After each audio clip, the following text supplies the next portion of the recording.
yang tidak boleh berbeda tentang lafaznya. Soal tadi ini bermacam-macam. Ada Bapak bilang tadi ada yang mana Allah itu wiswas.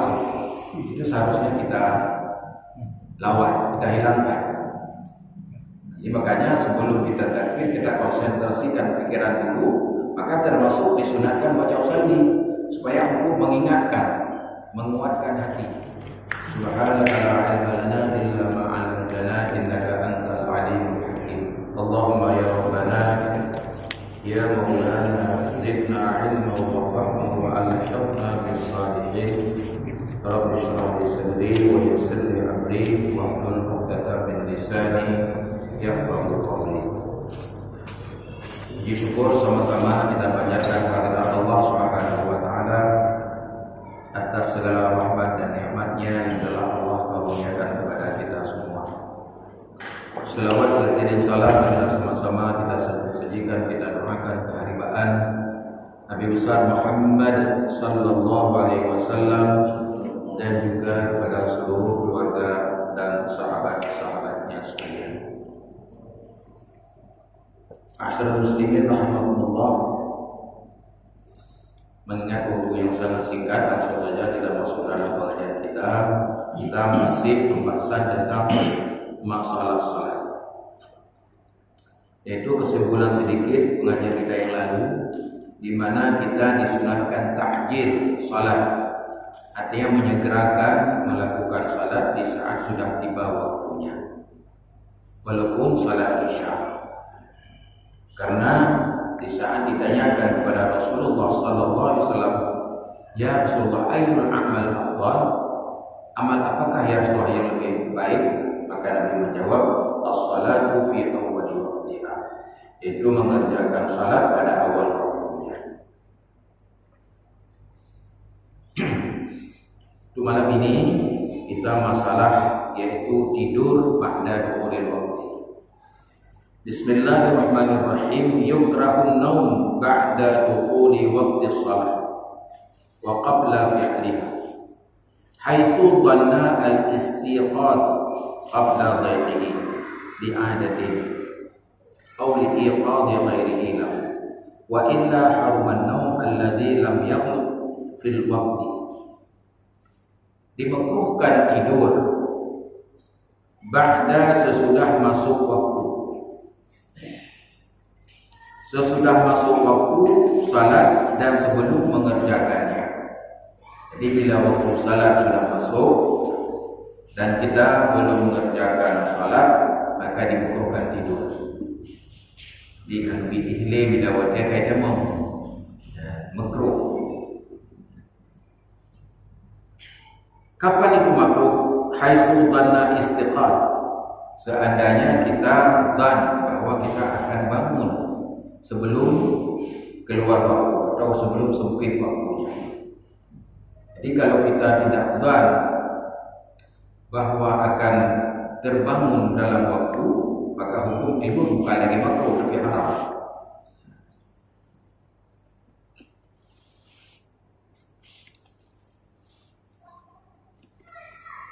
Yaitu kita zan bahwa kita akan terbangun barangkali karena kita taruh jam misalnya, ya.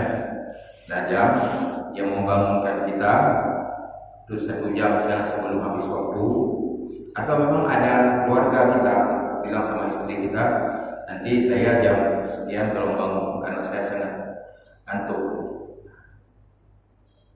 Itu makruh hukumnya. Jadi kalau tidak ada orang yang membanguni kita, itu hukumnya haram tidur, karena mengeluarkan waktu tanpa salat hukumnya haram.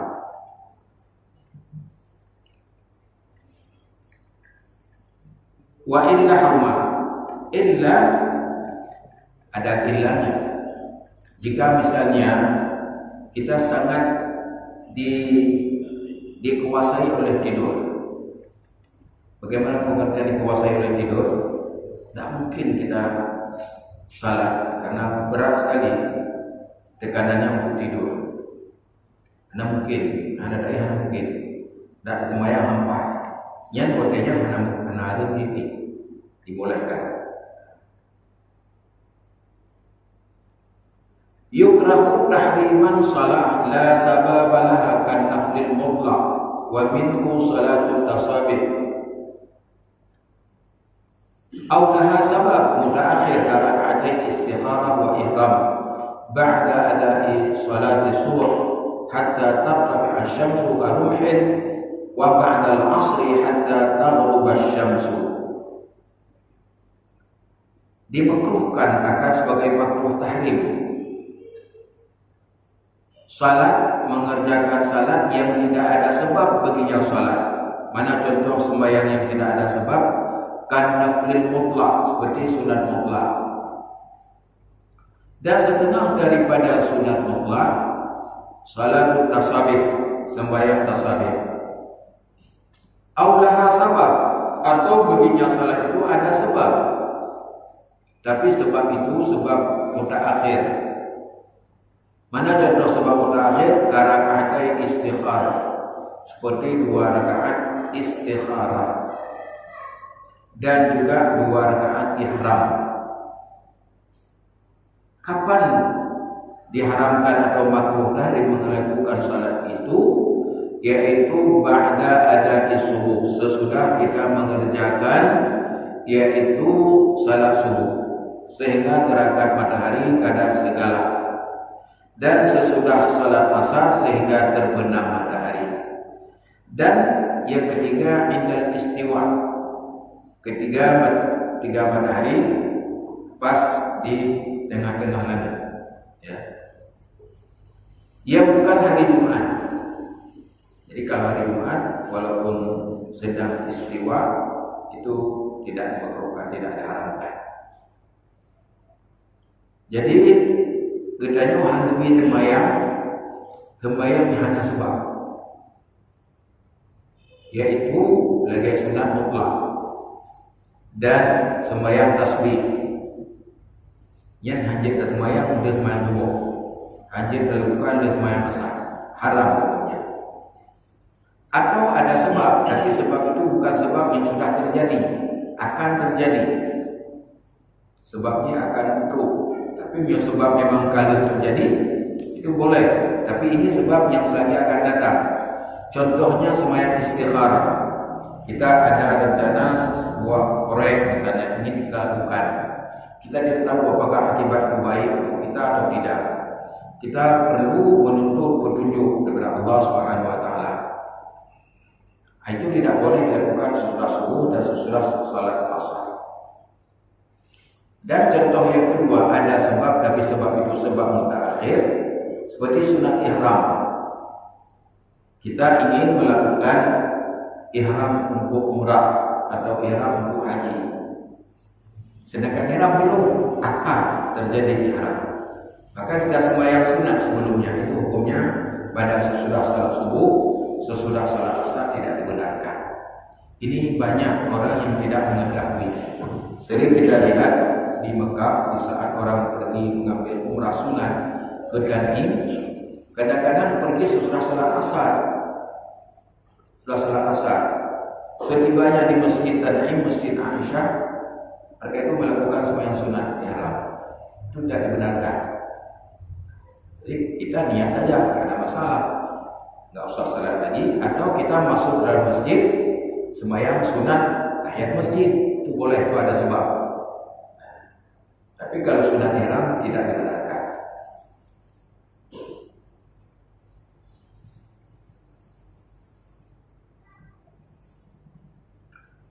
La malahu sabab mutaqaddim, tidak haram salat-salat yang baginya itu ada sebab yang mutaqaddim, sebab yang telah terdahulu. Contohnya raka'atain wudu, seperti 2 rakaat sembahyang sunat wudu. Dilihat contoh sembahyang di kitanya, lihat wudu, berarti itu sunat sembahyang 2 rakaat. Yang 2 rakaat wudu disebabnya sebab wudu, dan sebab itu sudah awal, bukan selagi akan datang, maka dibenarkan. Wa tawaf, kita melakukan tawaf sesudah tawaf kita disunatkan sembahyang 2 rakaat. Itu ada sebabnya, sebab mutaqaddimnya. Karena tawaf sudah selesai, kita diperintahkan untuk sembahyang. Adapun sebenarnya kalau di Masjidil Haram itu sebenarnya semua salat tidak ada yang haram. Semua waktu boleh dikerjakan, itu khusus Masjidil Haram. Tapi ini kalau di luar Masjidil Haram, termasuk di Masjid Nabawi, ya. Wa tahiyatul masjid, dan juga sunat tahiyat masjid, ada sebab. Wa kusuf, dan sembahyang gerhana. Bila terjadi gerhana misalnya sesudah salat subuh, ini boleh kita lakukan salat gerhana karena ada sebab. Wa salatul janazah, dan salat jenazah, ini boleh. Maka kalau kita melihat di Madinah, di Mekah, setiap salat, habis salat ada salat jenazah, termasuk sesudah salat asar, termasuk sesudah salat subuh. Itu boleh karena ada sebab. Walau ala ghaib, walaupun kita sembahyang jenazah itu sembahyang jenazah yang ghaib, yang jauh dari tempat kita. Misalnya ada kita di sini di Aceh, yaitu kita dengar ada saudara kita yang tinggal di Medan misalnya. Ini boleh kita lakukan sembahyang jenazah ini walaupun sesudah salat subuh atau sesudah salat asar. Wa i'adati ma'a jama'atin, dan juga boleh, ini ada sebab juga, kita i'adah salat, mengulang salat beserta jamaah. Misalnya kita waktu asar tidak ada jamaah, kita sembahyang sendiri. Sesudah kita selesai pada sembahyang asar, datang orang mendirikan salat berjamaah. Itu disunati adat, disunatkan untuk kita mengulang kembali sembahyang asar. Itu hukumnya boleh. Walau imaman, walaupun kita sebagai imam, di gunung kita yang imam, hana urut atau mayang terus, kemudian terus urut, kita pegang jemaah begitu, boleh, walaupun kita sudah selesai pada salat asar.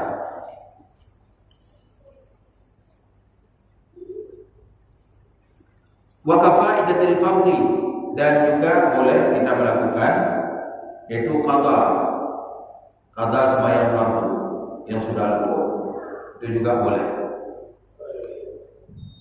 Au naflin, atau kita qada sembahyang sunat, karena mengenai qada sembahyang bukan hanya sembahyang fardu. Kalau sembahyang fardu wajib qada, kalau sembahyang sunat qada. Tapi yang tidak kita kasar untuk membawanya sesudah asar atau sesudah subuh. Tapi kalau kita sengaja ingin kita melakukan salat tersebut sesudah subuh atau sesudah asar, itu tidak dibenarkan. Misalnya yang dibolehkan, kita datang ke musalla, ke masjid waktu subuh. Begitu kita sampai di musalla, ke masjid, salat subuh sudah didirikan, maka kita tidak diperintahkan lagi untuk melakukan sembahyang sunat, langsung masuk dalam salat fardu. Kita tidak sempat melakukan sembahyang sunat qabliyah. Ini sesudah subuh boleh kita qada. Boleh kita qada. Karena ini juga ada hadis. Nabi pernah mengqada sembahyang sunat sebelum subuh di waktu pernah lupa di sebuah wadi. Kemudian Nabi pernah qada sembahyang sunat sesudah zuhur, dia qada sesudah asar. Ini pernah ada hadis.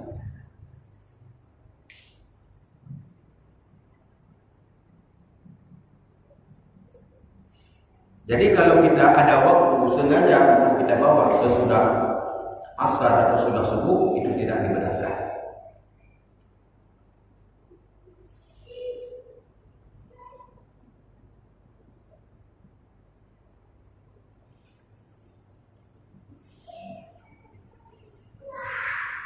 Adapun jika kita sengaja membawa sembahyang itu pada waktu tahrim, memang kita sengaja, itu hukumnya haram, tidak dibenarkan.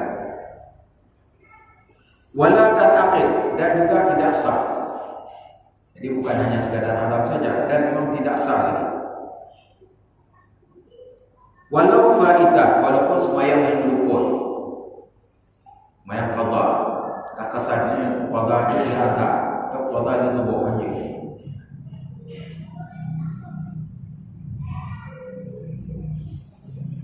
Yajibu qadhaha fauran, di mana sembahyang yang luput itu yang wajib kita qadha segera. Itu tidak boleh kita akhirkan. Li'annahu mu'anid, karena termasuk dari orang yang membangkang. Mu'anid, orang keras kepala. Seharusnya kita harus membayar utang segera, tapi kita tidak membayar. Sudah sanggup untuk kita membayar, tapi kita tidak bayar, maka disebut kita ini mu'anid, orang yang keras kepala. Kalau masalah qadha salat, keras kepala dengan syarat dengan Allah Subhanahu wa taala.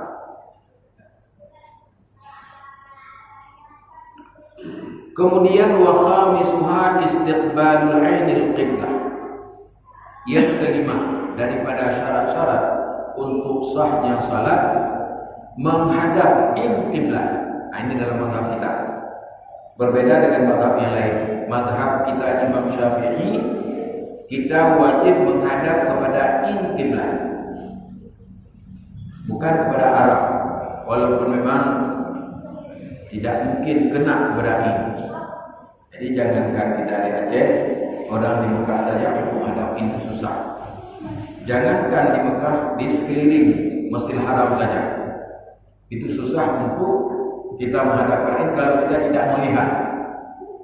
Jadi pada depan Masjidil Haram keluar dada aja, pada dada tumayang belum detail dada yang pas kepada ini. Kecuali memang dada di Ka'bahnya pas, tapi menghadap Ka'bah itu belum pasti.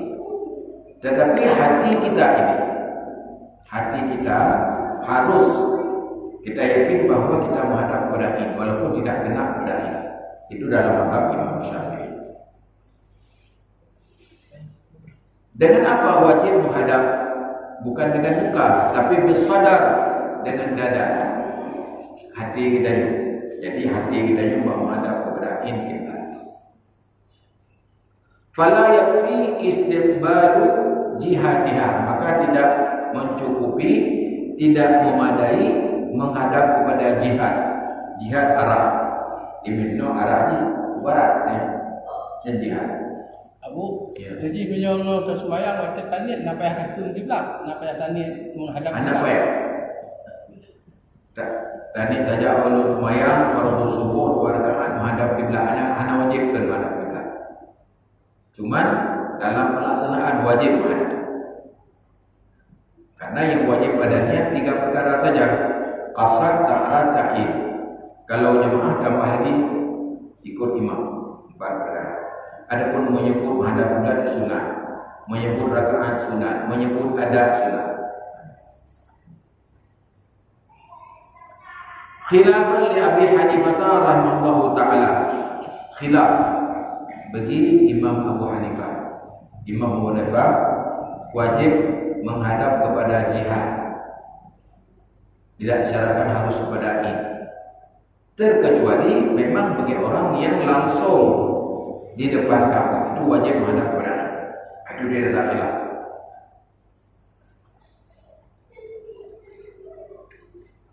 Illa, ada dikecualikan, ada dikeluarkan fi haqqil ajiz anhu, pada orang yang ajiz, yang lemah, yang tidak sanggup menghadap kiblat. Jadi bagi seseorang yang tidak mungkin, karena ada hal-hal yang tidak memungkinkan dia menghadap dadanya kepada Ka'bah, itu dibenarkan tidak menghadap. Seperti misalnya orang yang dalam sakit berat, dan nggak mungkin dia duduk, nggak mungkin dia berdiri, itu dibenarkan melakukan salat sambil tidur. Tentu saja waktu tidur tidak menghadap dadanya ke kiblat, itu dibenarkan. Wa fi salati syiddatil khauf, dan juga dibenarkan untuk tidak menghadap kepada kiblat pada sembahyang yang sangat ketakutan. Misalnya kita dalam peperangan atau saat kita barangkali dikejar-kejar oleh binatang buas, itu dibenarkan salat dengan tanpa menghadap kepada kiblat. Walau fardan, walaupun salat fardu, memang kalau sembahyang sunat tidak jelas, tidak diwajibkan. Fa yusalli kaifa amkanahu, maka dia dibolehkan untuk mengerjakan sembahyang bagaimana mungkin, masyian, baik dalam keadaan berjalan kaki, warakiban, dan dalam keadaan berkendaraan, mustaqbilan atau mustadbiran, baik dia menghadap arah kiblat atau tidak menghadap, itu karena dalam keadaan darurat dibenarkan. Mana contohnya? Keharib min hariyat, kita sedang salat, tiba-tiba rumah kita terbakar, kita lari, sedangkan kita dalam salat itu tak perlu dirusakkan salat, lari terus, walaupun kita tidak menghadap arah kiblat, kita dibenarkan untuk salat. Wasil, dan saat kita diterjang banjir bandang, itu boleh kita salat dengan tanpa menghadap kepada kiblat. Wasabu, dan bintang buas juga demikian. Wahayah, dan ular. Wa min da'in 'inda i'sar wa khaufil habas, dan juga kita boleh melakukan salat karena kita lari daripada orang yang tempat kita berhutang. Kita ada berhutang pada seseorang dan sudah sampai waktu untuk kita membayar, tapi kita tidak sanggup membayarnya. Kita sudah dikejar untuk dibunuh. Kalau tidak kita bayar, kita akan dibunuh. Itu boleh kita lari dan sembahyang dengan tanpa menghadap kepada kiblat. Wa khaufil habas, dan juga karena kita takut ditahan. Tanya cuma minta-minta di polisi, kena drop. Ya, yang penting di motor semayang. Yang dia taplum untuk kamu hindarkan diri dan hendak perlahan semayang. Ya, dia semayang terus walaupun tidak ada berarti.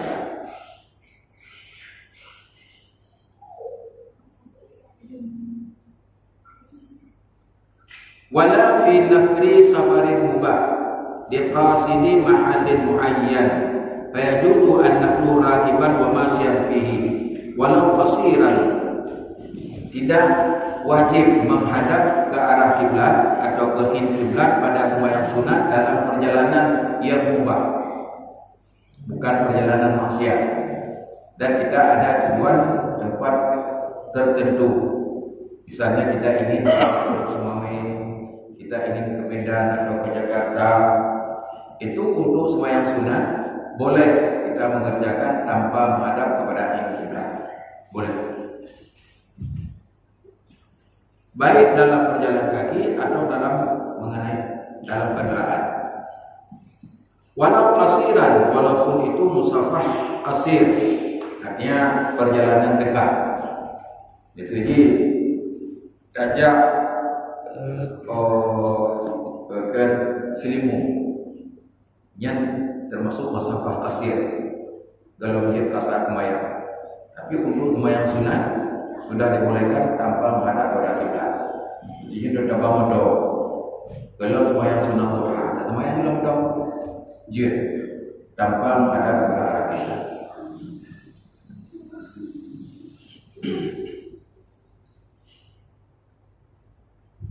Lakin yustaratu an yakuna maqsaduhu ala masafatin la yusmah nida' min baladihi.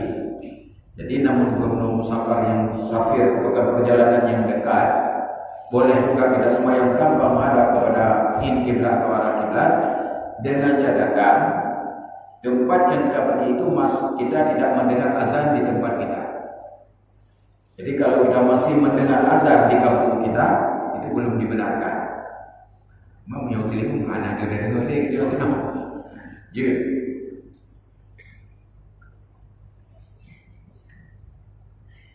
Wa kharaja bil mubah safar maksiat, dan keluar dengan kata-kata mubah perjalanan maksiat. Jadi kalau perjalanan maksiat tidak dibenarkan. Jadi menjadi ruang yang kerja atau negara tujuan maksiat yang asar hajir, jamak hajir, dan sembahyang sunat harus menghadap pada kiblat. Fala yajuzu tarkul qiblah fil nafli, maka tidak dibenarkan meninggal menghadap kepada kiblat atau in kiblat pada sembahyang sunat di abiq. Abiq ini hamba saya yang lari berat majikannya, karena itu sopir maksiat. Jadi seorang hamba wajib taat kepada majikan. Di saat dia lari itu termasuk maksiat. Wa musafir alaihi din hala dinin halin qadirin alaihi min ghairi ini. Dan juga tidak dibenarkan kita qasar sembahyang, jamak sembahyang kalau musafir kita itu dalam maksiat. Contohnya seperti misalnya kita ada hutang sama seseorang dan kita sanggup untuk membayarnya, tapi kita tidak mau membayar, lari.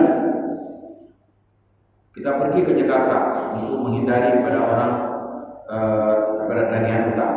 Apa hukumnya? Haram hukumnya. Maka tidak dibenarkan untuk qasar, tidak dibenarkan sembahyang sunat dengan tanpa menghadap pada kiblat.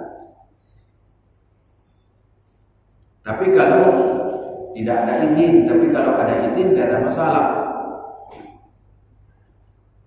Kita misalnya pergi ke Jakarta, ada keperluan, dan juga memang hutang kita sudah sampai waktunya.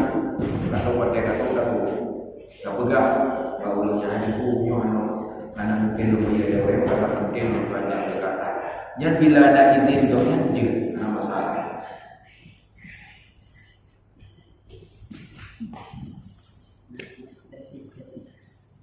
Jadi karena waktu sudah dekat dengan sholat isya, kita memberikan waktu sejenak untuk yang ingin bertanya. Boleh silakan.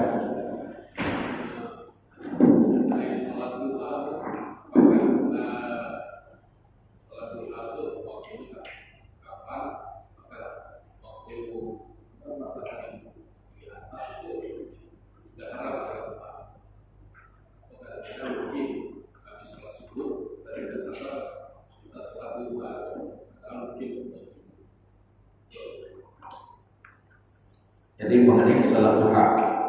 Jadi salat duhanya waktu masuk waktunya di saat matahari sudah terangkat, kadang 1 galah. Kalau di jam kita sekarang 7.20 kalau nggak salah. Di jam 7.20 itu sudah masuk waktu duha. Berakhirnya zawal. Berakhir waktu duha zawal, tergelincir matahari.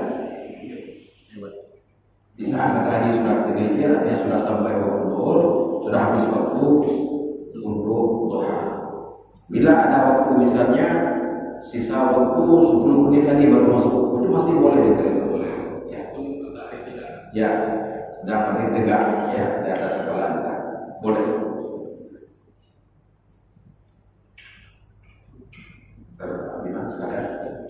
Assalamualaikum warahmatullahi wabarakatuh. Waalaikumsalam warahmatullahi wabarakatuh.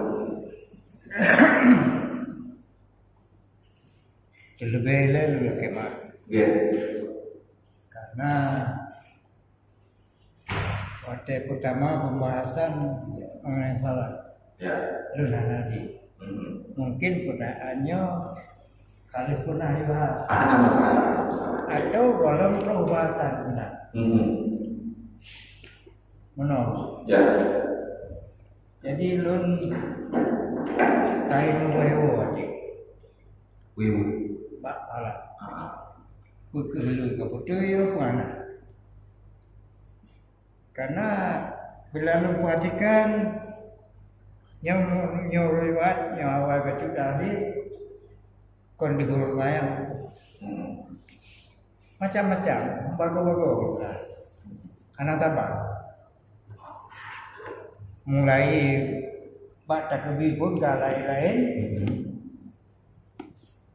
sampai ilun bayang waktu lu mau semayang deh 2 kata ure artinya tadi Ya. awalnya. Yang pertama baik semayang pelatih kui lagi bui pot mereka. Yang kedua tanggung hukum lebar. Menyohajir hukum lebar semayang sama. Yang tinggal tabir. Ya. Jadi pertanyaan yang pertama masalah nit. Nit ini menyoba urutnya nah yang pegang. Nah nit, nah yang pegang anak nit. Sali nah yang pegang takut sali. Nah anak. Lun pernah ditanyai oleh seseorang. Dan Pak Budi jenis sayang dan ikut sali. Nah, pakon itu maaf lun anak malim, tapi pemahaman lun tak kena salinya sebagai penegasan. Pun semayang. Misalnya sali pada tuhri, arwah kahati, sakit berarti datang.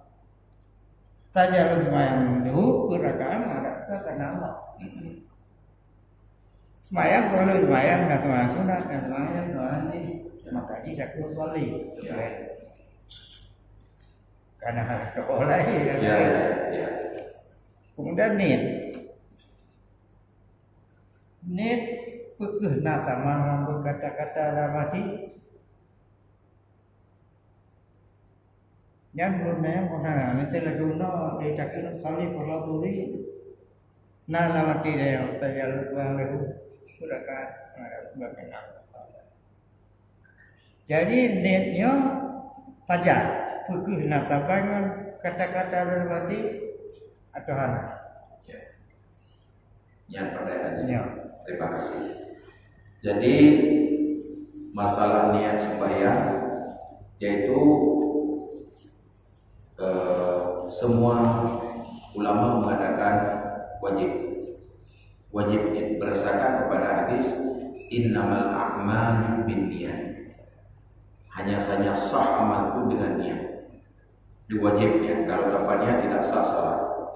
Kemudian tempatnya atau waktu niat itu yang berbeda di antara ulama termasuk Imam Syafi'i dan ulama lain.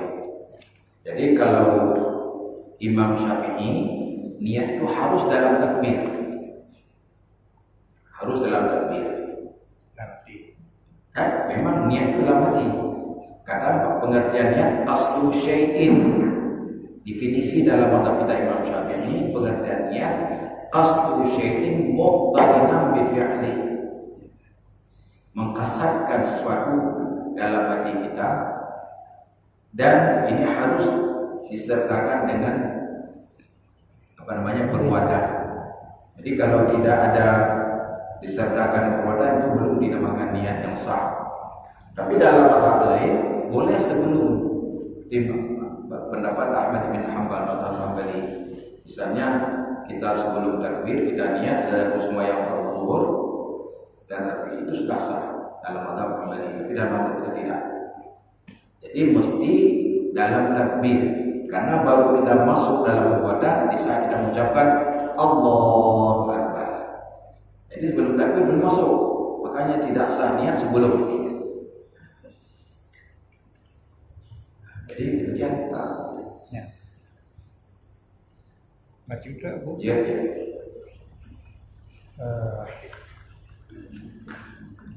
Pemahaman hukum lebar. Ya. Menurut tadi lulus buku. Ya. Mungkin orang lain orang yang kaya saya pasti begitu. Ya. Tapi pemahaman ji praktek ji hantar. Masuk bertanya pada si buku yang lulus buku apa betul? Mana? Lu kaya mana? Waktu dulu kau dia lu nyata lah. Contohnya takbiratul ihram. Yang dan itu macam-macam. Nah ya Allah, baca untuk. Nah ya Allah, Akbar. Nah ya Allah, Akbar. Allah Akbar. Ya. Macam. Ya. Jadi menyebut takbir lafaznya hanya beda. Itu sepakat ulama harus sama. Allahu Akbar tidak boleh Allahu Rahman. Tidak boleh, mesti Allahu Akbar. Kemudian mengenai kaifiyat, bentuk dan orang model takbir Allah agak tangan tinggi sekali. Ada orang yang saja dengan bahu, memang itu yang dianjurkan. Tangan kita saja dengan dua bahu, atau sampai dengan telinga. Ada yang begini, ada yang tidak menaruhkan tangan di atas dada, di atas pusat bawah dada. Itu tidak ada masalah, tentang kaifiah. Tapi yang sunat itulah, yang sunat kita mengangkatkan dua tangan kita sejajar dengan dua telinga atau dua bahu. Kemudian disunat meletakkan yaitu di atas pusat di bawah dada, di tengah-tengah. Ada orang juga meletakkan agak ke kiri. Tapi kalau kita melihat sunnah Nabi hanya di tengah-tengah, bukan ke kiri. Jadi yang tidak boleh berbeda tentang lafaznya. Soal tadi ini bermacam-macam. Ada Bapak bilang tadi ada yang mana Allah. Itu wiswas.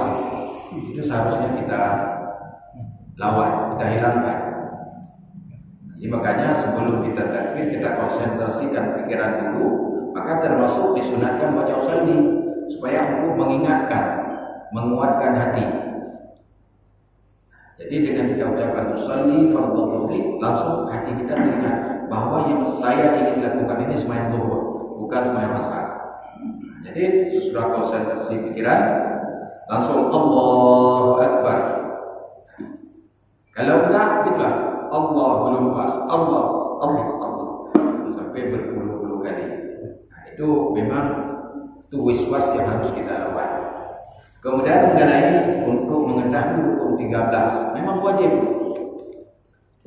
bagi seorang yang ingin melaksanakan sembahyang mengetahui rukun 13. Walaupun dia tidak bisa menghitung, kalau kita suruh hitung mana 13 nggak bisa, tapi dia tahu bahwa takbir itu wajib, membaca surah Al-Fatihah wajib, itu rukun 13. Ruku wajib, i'tidal wajib, sujud wajib, itu sudah cukup. Tidak mesti dia harus bisa dihafal rukun 13 ini sampai 13. Tapi yang dia lakukan tahu itu wajib, itu rukun dasar. Jadi termasuk kadang-kadang yang kalau situasi reguler bukan sembahyang pulang minggu, artinya sembahyang tanpa tumakninah.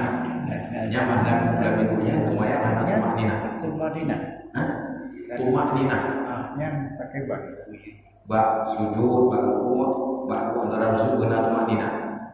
Bila hanya tumakninah, Allahu Akbar. Kalau jawab kau dah. Yang anasah, anak tumakninah. Ini mulai tempo lah. Ya, agar tetap taat. Ini mana tumakninah tetap sebentar. Sesudah bergerak, itu pengertian tumakninah. Abu, Ya, kemudian masalah. Usallinya dapat ucapkan atau di dalam hati? Munya usalli dengan lafaz, dengan lisan. Lafaz dengan lisan. Munya dalam hati niat. Jadi kalau usalli mengucapkan dengan lidah. Jadi ada sebagian ulama mengatakan sunat, ada sebagian ulama yang mengatakan tidak sunat. Khilaf tentang masalah usalli. Jadi dalam mazhab kita Imam Syafi'i jelas itu sunat untuk menolong hati kita. Ya, ucapan. Ya, ucapan. Di sana, bukan kalau dia. Mana kan usalli bakara. Ya batainya berbulut lumayan usalli. Abu, sabote tu. Ya. Jadi na tom lu dengar bak sabuh ceramah masalah salat jamak kasar. Misalnya tanya ke Tanit misalnya Jakarta. Ya. Cuman kalau kita azam bakro nyo tanya 5 euro ini. Nyan dipegahinan nyo kalau Tanit ini misalnya 5 euro berarti kan kalau lebih kajet ke penanji mukib. Nya hancur dia cok jamak kasar di Wadai Datuk Jakarta. Nya gimana? Yang betul. Bila ditanya Wadai Datuk Jakarta, Tanit dengan Hidal Jakarta 5 euro. Yang begitu Wadai Datuk Jakarta hanya dia jamak kasar. Karena dibenarkan jamak kasar itu 3 hari 3 malam, tidak termasuk hari masuk dan hari pulang. Jadi apabila dia membantu dia kata dia tunjuk bahwa lo kena Jakarta 5 euro, artinya kamu kim gitu. Sahabat lagi belajar Madinah haji. Benedang di Madinahnya 8 huruf. Yang begitu sampai di Madinah, orang ini sudah mukim, tidak lagi musafir. Berarti hajat kasar, hajat jamak bedung. Jadi karena waktunya sudah tiba, maka sampai di sinilah pengajian kita malam ini, dan untuk berkata kita sama-sama tertutup dengan doa kafaratul majelis. Subhanallah wa bihamdihi, subhanakallahumma bihamdika, asyhadu an la ilaha illa anta, astaghfiruka wa atubu ilaik. Assalamualaikum warahmatullahi wabarakatuh. Waalaikumsalam.